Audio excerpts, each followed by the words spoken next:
وہ لڑکی اس کے باس کو چاہیے تھے اور وہ ہر حال میں اسے ان تک پہنچائے گا۔ باس کا صحیح نام یہاں کوئی نہیں جانتا تھا، سب اسے باس کہہ کر ہی مخاطب کرتے تھے۔ بہت کم لوگوں کو اس تک رسائی حاصل تھی، خرم بھی انہی میں سے ایک تھا، اس کا خاص بندہ۔ آہان ریش ڈرائیونگ کر کے یوں نہیں پہنچا تھا۔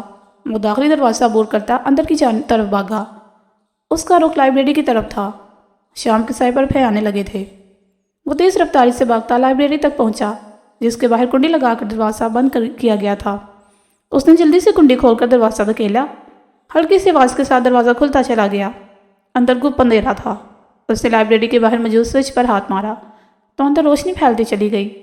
اس نے اندر داخل ہو کر چاروں اور نگاہ دوڑائی تھی۔ اسے زیادہ مشقت نہیں کرنی پڑی۔ ایک سائڈ پر اسے نشوہ کا وجود نظر آ گیا۔ آہان کو اس کا چہرہ نظر نہیں آیا تھا، مگر اس کے باعث اسے پہچان گیا تھا۔ وہ اوندے منہ زمین پر لیٹی بے ہوش پڑی تھی۔ آہان کا دل اچھل کر حلق میں آیا۔ وہ ایک ہی جسم میں اس تک پہنچتا، اس کا بے ہوش وجود سیدھا کرتا، اپنی گود میں اس کا سر ٹکا گیا۔ نشوہ کا وجود پسینے سے شرابور تھا، آنکھیں سختی سے بند تھی۔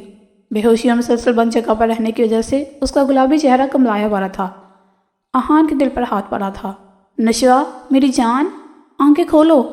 وہ مسلسل اس کا گال تھپ تھپا رہا تھا، مگر کوئی خاطر خواہ فائدہ نہ ہوا۔ اس کی نبض دھیمی سے چل رہی تھی۔ آہان فوراً اس کے بے ہوش وجود کو اٹھاتا باہر کی طرف بھاگا۔ بے ہوش وہ لڑکی پڑی تھی، مگر محسوس آہان کو ہو رہا تھا جیسے اسے سانس نہیں آ رہا۔ یونیورسٹی سے باہر آ کر اس نے قدم اپنی کار کی جانب بڑھائے تھے۔ احتیاط سے اسے پچھلی سیٹ پر لٹاتا فرنٹ سیٹ پر آ کر بیٹھا۔ پھر اس کی گاڑی ہوا سے باتیں کرنے لگی۔ تقریباً 10 منٹ بعد اس کی گاڑی ایک چھوٹے سے پرائیویٹ اسپتال کے سامنے رکی تھی۔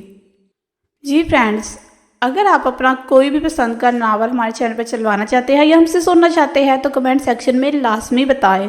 اور اس کے علاوہ میں جیسے کہ پہلے بھی بولتی ہوں اپنی ہر ویڈیو میں کہ ہمارے ناول آپ کو کیسا لگ رہا ہے، پسند آ رہا ہے کہ نہیں آ رہا، یا ہمارے ناول میں آپ کو تبدیلی چاہتے ہیں یا کچھ بھی چاہتے ہیں تو آپ اپنی رائے ہمیں لازمی دیں، ہم آپ کی رائے کے منتظر ہیں۔ شکریہ۔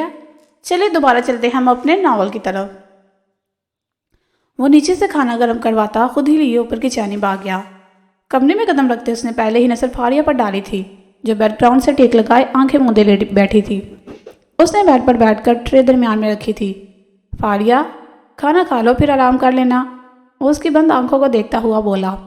وہ آنکھیں کھولتی سیدھی ہو کر بیٹھی، مگر کھانے کی طرف ہاتھ نہیں بڑھایا۔ حشام نے گہرا سانس بھر کے نوالا بنا کر اس کی طرف بڑھایا تھا۔ دل میں یہ خدشہ بھی تھا کہ کہیں وہ اس کا ہاتھ نہ چٹک دے، مگر اس کی حیرت کی انتہا نہ رہی جب وہ آرام سے اس کے ہاتھ سے کھا گئی۔ کھانا کھانے کے بعد وہ ٹرے صاحب ٹیبل پر رکھتا اسے مخاطب کر گیا۔ فاریہ، میں اب یہ رشتہ تم پر زبردستی نہیں تھوپنا چاہتا۔ میں نہیں چاہتا ہمارے درمیان یہ کھلا رہے، اس لیے میں نے سوچا ہے کہ اگر تم مجھے معاف نہ کر سکی تو کچھ عرصے کے لیے سب سے دور چلا جاؤں گا، تاکہ تمہیں میری طرف سے کوئی پریشانی نہ ہو۔ میرے خیال سے مجھے کچھ عرصے یہاں سے چلے جانا چاہیے۔ وہ اس کے نزدیک سے اٹھتا، الماری کھولتا، اس میں سے بیگ نکال کر لے آیا۔ وہ آج آیا ہی اسی مقصد سے تھا۔ فاریہ کو جانے کیوں غصہ آنے لگا؟ وہ کیسے جا سکتا تھا؟ اس کی ناراضگی دور کرنے کے بجائے وہ خود حالات سے بھاگ رہا تھا۔ وہ جہاں تیور لیے بستر سے اترتی اس کی جانب بڑھی، اس کے ہاتھ میں تھاما بیگ کھینچ کر دور پھینکا۔ کیوں دور جانا چاہتے تھے آپ مجھ سے؟ میری ذرا سی لا تعلقی آپ سے برداشت نہ ہوئی؟ اور میں جو 2 سالوں سے آپ کی لا تعلقی سہتی آئی ہوں، اس کا کیا؟ اپنے پر آئی تو باغ نکلے۔ بہت خوب۔ اس کے سینے پر ہاتھ رکھتی اسے پیچھے دھکیلتی ہوئی بولی۔ فاریہ، ایسا نہیں ہے یار، میں تو بس تمہاری خاطر۔ اس نے شعلہ جوالا بنی فاریہ کو ٹھنڈا کرنا چاہا۔ ایسا ہی ہے شام رشاری، آپ مجھے ایک دفعہ پھر چھوڑ کر بھاگ رہے ہیں۔ اس کی بات کاٹ کر چلاتی ہوئی بولی۔ فاریہ میری جان، میں نہیں بھاگ رہا، یہی ہوں تمہارے پاس۔ حشام نے اسے تھام کر سینے سے لگایا تھا۔ جس حالت میں وہ تھی اتنا غصہ کرنا اس کی صحت کے لیے اچھا نہیں تھا، اس لیے اسے پرسکون کرنے کی پوری کوشش کر رہا تھا۔ اس کے اتنے شدید ری ایکشن کی توقع سے ہرگز نہیں تھی۔ وہ مسلسل اپنے آپ اس کی پناہوں سے چھڑوانا چاہ رہی تھی۔ حشام دھیرے دھیرے اس کا سر تھپکنے لگا۔ کچھ دیر بعد اس کا جھپٹاتا وجود رک گیا تھا۔ حشام، فاریہ نے اپنا سر سینے سے اٹھا کر اس کی طرف دیکھا۔ جی میری جان، میری زندگی، اس کے آنسوں اپنی پوروں سے چن کر بولا۔ وہ بول کچھ نہیں رہی تھی، بس اس سے سننا چاہتی تھی۔ وہ بے ساختہ جھک کر اس کی آنکھوں کو چوم گیا۔ اس کی آنکھوں میں پنپتی حسرتوں کو وہ پڑ گیا تھا۔ یہ وقت واقعی اس لڑکی کو اپنی محبت پر یقین دلانے کا تھا۔ وہ اسے اپنی محبت کا مان بخشنا چاہتا تھا۔ حشام لشاری اب مرتے دم تک نہ ہی پاریہ حشام لشاری کو چھوڑ سکتا ہے اور نہ ہی اس بات کو جتلا سکتا ہے کہ اسے عشق ہے اپنی پاریہ کی آنکھوں سے، اسے عشق ہے اس کے بولنے کے انداز سے، اسے عشق ہے اس کے روٹھنے سے، اسے عشق پاریہ کی پوری ذات سے۔ وہ بار بار اس کے ماتھے پر لب ٹکاتا اپنی تحفظ پر یا گوش میں قید کرتا ہوا بولا۔ پاریہ کو یوں محسوس ہوا جیسے اس کے زخموں پر کسی نے مرہم رکھ دیا ہو۔ 2 سالوں کی مسافت کے بعد وہ حشام لشاری کے دل کی سلطنت پر اپنا قبضہ جما چکی تھی۔ حشام، آپ سچ کہہ رہے ہیں؟ کیا آپ واقعی مجھ سے محبت کرتے ہیں؟ وہ بے یقین سی تھی۔ بہت محبت کرتا ہوں، اب سے نہیں تب سے ہی، جب سے تمہیں پہلی بار دیکھا۔ تمہارا وہ گپرایا سا وجود میرے دل میں نقش ہو کر رہ گیا تھا۔ وہ چھوٹی سی ڈول مجھے میرے دل کے قریب لگی، اس کے گال پر ہاتھ ٹکاتا انکشافات کرتا اس سے پاگل کر رہا تھا۔ آپ مذاق کر رہے ہیں؟ وہ اٹکتی ہوئی پر مشکل بولی۔ نہیں، سچ کہہ رہا ہوں۔ پاریہ حشام لشاری اول روز سے اس دل کی مکین بن گئی تھی۔ وہ دائیں گال پر موجود تل پر نظریں ٹکاتا ہوا بولا۔ پھر مجھے کیوں اتنا تڑپایا؟ وہ شکواکن انداز میں اسے دیکھتی ہوئی بولی۔ تب میرا انا بہت اونچی تھی، کسی کے سامنے جھکنا گوارا نہیں تھا، مگر اب تمہاری خاطر ہمیشہ جھکنے کو تیار ہوں۔